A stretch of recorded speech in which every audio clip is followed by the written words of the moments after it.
Alright, so in this video I'm going to show you how to become undeniable, unforgettable, and most importantly show you the very skill that a lot of us never knew we needed in order for us to create the perception that a lot of high value men are already very aware of. Okay, so in a nutshell, I'm going to show you the 10 things that if you're not doing already, you're potentially missing out on because of the power they carry in enhancing your presence. And if you're someone that's struggling in dating, if your wife is someone that no longer respects you, these are things that could flip the script as of when the video ends.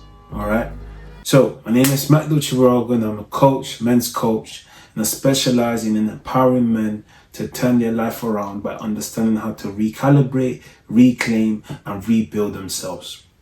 All right, so without further ado, if you're someone that's into emotional leadership and wants to understand what masculinity means today, and you want to be able to represent that with strength, this is the video for you. All right, so of course you may know already, but you definitely need to be someone that works on their physique. Is key, is important.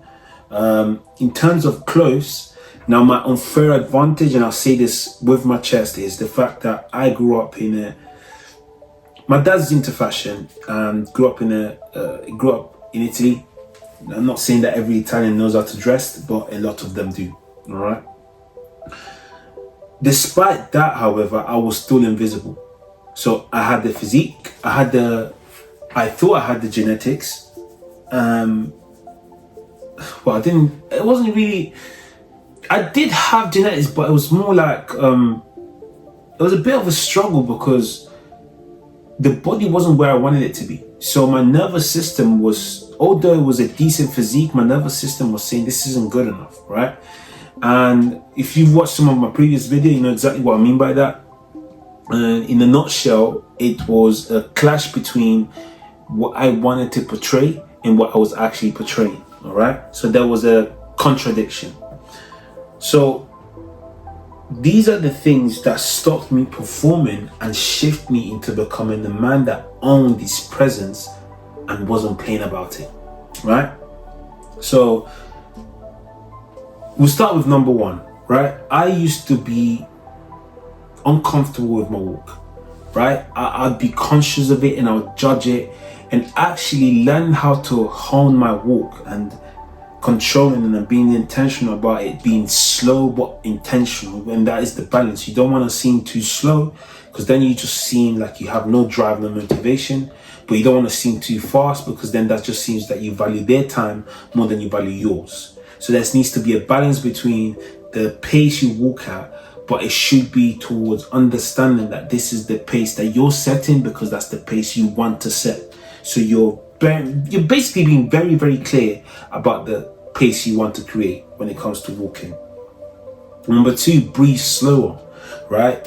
Science proves that you can't be hungry and happy at the same time. That's the law of polarity.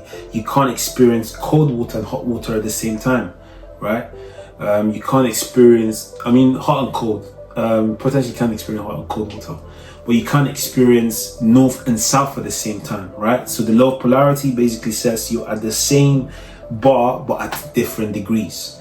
And when you're breathing slower, right, all the emotions that come when you are breathing slow, such as tranquility, being able to be relaxed, being able to stay stable, are all things that are able to be reflected. However, when you're anxious, when you're worried, when you're angry, all these things pile up and they show. And the best way to recalibrate is by controlling your breathing.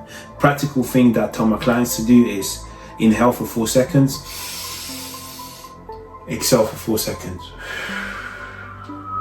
Inhale for 4 seconds, exhale for 4 seconds. And you do that for 90 seconds. That there releases any sort of tension in your body, all right? Number three, train legs. Okay, if you're someone that's into the gym, you're not training your legs, you're not just missing out, but you are, how do I say this in a nice way? There isn't a nice way to say it. You got to think of it as the worst case scenario is you're gonna go on a summer trip one day, and your baggy jeans can't save you. Your baggy drip won't be able to save you. You are going to be left with your skinny calves. And if you haven't worked on them, honestly, you're going to be left in a difficult position. And the only reason why I say that is because I have been in both positions. And I'm telling you, knowing that your calves may not be the best, but they have some sort of size to it, gives you a lot more confidence than having no calf does. So train your legs, train the shape of your legs. Do not miss leg day.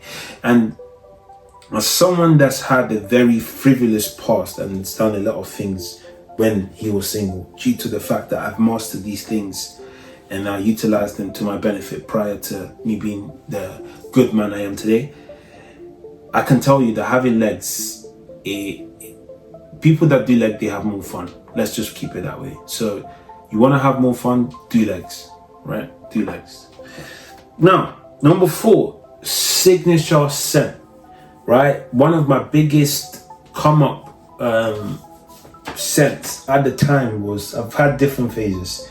One that I'm very big on is Ombre Nomade. Right now I hate it because of how popular it's gone, but I actually ended up creating my own oud when in between one of my travels in Dubai.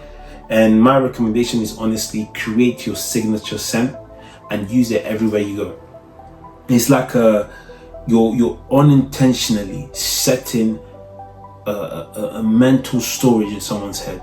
Whenever they think of that smell, they connect you immediately to you. It's like you stay relevant in their head, and the more significantly different it is, the better effect it will have, right? So I meet a lot of the guys I work with, again, very big on this. So it's something that I learned through my personal experience. But when you're putting the scent, you want to put it here, here, here, here, here, here. If you've got long hair, across your hair as well. And what I would say is please, please, please, for the love of God, do not rub it in. Let it sink in. You want it to last longer, put it on your cream and mix it up nicely in there so that it lasts longer. And another thing as well is utilize oils. Oils last a lot longer than the normal perfume and stuff like that. So honestly, Dubai is definitely, out of all the travels I've had, Dubai is by far one of the most effective countries in terms of oud. And one of the reason I say that is because it's quite hot in there. The fact that your aroma, your smell still stays despite you sweating, despite you, I'm talking 3-4 days after, right? You could put your coarse clothes in the laundry and they come out and they still have the smell of that oud. That's how strong some ouds are, right? And I am, as you can tell, I'm kind of derailing a bit, but just to stick to the context, I need you to understand that stench there is something that stays printed in people's heads. It might be something similar, right? It will connect them right back to you. So that's something you want to do for yourself. If you're married, do that. It's a high caliber thing to do, right? Then we've got controlled eye contact. With this one here, it's quite practically the best way to describe it is like a dance, right? You're not gonna win by being a creep that's too intense, but you're gonna do it by taking your time a little bit, just swinging. So it's like a pendulum. You're looking at them and then you're not, and you're looking at them. And then initially you want to make sure that they see that you're not doing it because you're not confident. You're doing it because you want to make them feel comfortable, right? So you're not reacting, you're just creating a space that allows them to feel safe. It's like, you can tell me, I'm cool, I'm listening, right? I just looked away, but I didn't kind of like give away the fact that I'm still running the presence, right? So there's ways you can do it, and this is where I'll go into a bit more detail in my training, because we will actually be going through practical situations where you've done it and you need to test it out and do all that sort of stuff. Number 6, speak with less tension, right? Understand the power of silence. And in that I say, The best way to negotiate is to set the price and then leave it there. This thing is going to be £10,000.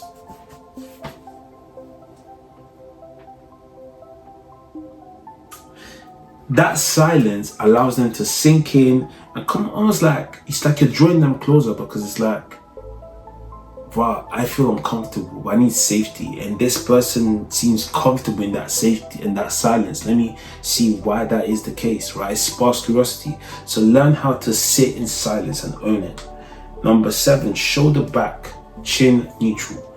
Now, science shows that women are subconsciously attracted to men with broader shoulders. Why? Because it represents protection, it represents strength, and it sort of signifies, like it did back in the day, the fact that a woman can feel protected in a man's arms, right? Then we've got 8.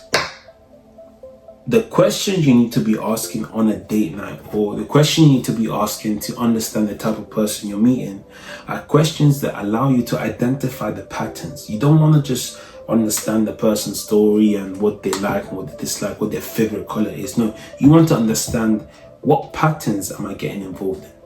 What is the story that she hasn't recognized about her reactions, right? You ask questions that show you whether she has this similar pattern to a similar situation, right?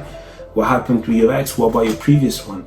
Whose fault was it? And what could you have done differently? And where do you see yourself now? Why would you not go for someone that matches or aligns with that type of personality? What did you learn about that situation, right? So you want to understand, in other words, what patterns am I getting myself into? Because the subconscious covers 95% of that person. 5% is the conscious. That's when we utilize it to say things like fake promises, like, yeah, sure, I'm going to change and I'm going to do all these great things. And that's where your new year resolution was tied into. It was the conscious. It's like, how do I make sure this works? I just say it's going to work and hope for the best. And then your subconscious says, well, I'm not used to this, so I'm going to stick to what's familiar. And this is why after a week or two you overlapped. Your subconscious did not integrate your consistency. You did not allow your consistency to turn into the alchemy it needs to transform itself into the new standard, the new familiarity. Okay, so consistency beats frequency. In terms of your phone, keep it face down. It represents mystery. It represents the fact that you are showing them that there's a separate side to you, and most importantly, you're showing them too that you are not going to show them who you are just yet.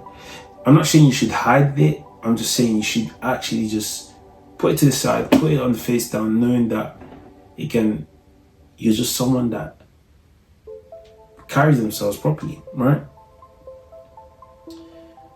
And last one but not least, use punctuation. No, I want to change the last one. Dress like the future you, not the current you. I am big on being authentic.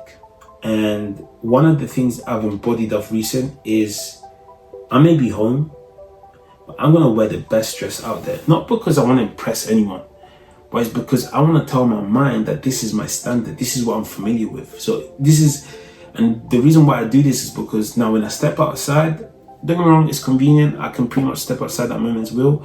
But most importantly, here's what changes. I am telling my subconscious that this is the state of mind that we need to be at, right?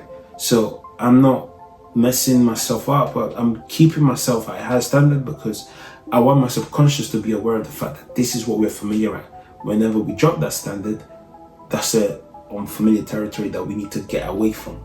Okay, so if you don't get this right, all right, you're gonna keep performing to feel confident. You are going to be tested a lot more than you need to, and you are actually going to end up getting her to withdraw her respect. All right, so I need you to understand that the key isn't being a good man. The key isn't being a bad man. The key is being unforgettable. You want to live rent-free in their head. And you do that by stimulating their senses and emotions, their touch, the way they see you, the way they view you, the way they smell you. The five senses need to be alive and intrigued and engaged when they're with you. This is why it's key for you to smell nice. This is why it's key for you to make them feel good, right? This is why it's key for you to look the part. And this is why it's key for you to touch them accordingly and make them feel that safety, but yet desire, right? And you can only do that through my private coaching, where I actually take you through that process as well. What I'd say is this though, right? The best way for you to understand fully what this is all about is integration.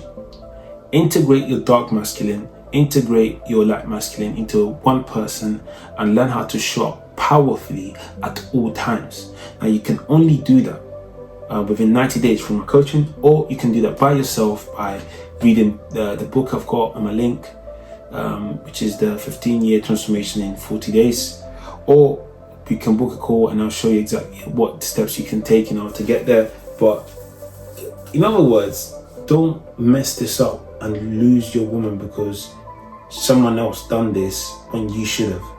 And this has nothing to do with you not being authentic to yourself or being someone that you don't believe you should be. This has everything to do with understanding how to become the man that can be undeniable. The man that just, listen, I want you to win, right? But the way I want you to win is by not just embodying who you truly are, but it's by also transforming your ability to connect with people, because you don't even need to say too much before entering the room, because everything else you've done has done that for you. By the time you speak, 7% is what's left of the whole conversation. That's insane, right? Your tonality. I don't know if you heard it before, but sometimes women say things like what they used to say to me, right? It's not what you said, it's how you said it. And it used to do my head in, because I was like, what are you talking about? But my tonality was aggressive despite me saying something gentle. And I need you to understand that if you're not aware of these things, you're going to carry on contradicting yourself and wondering why people can trust you to lead them.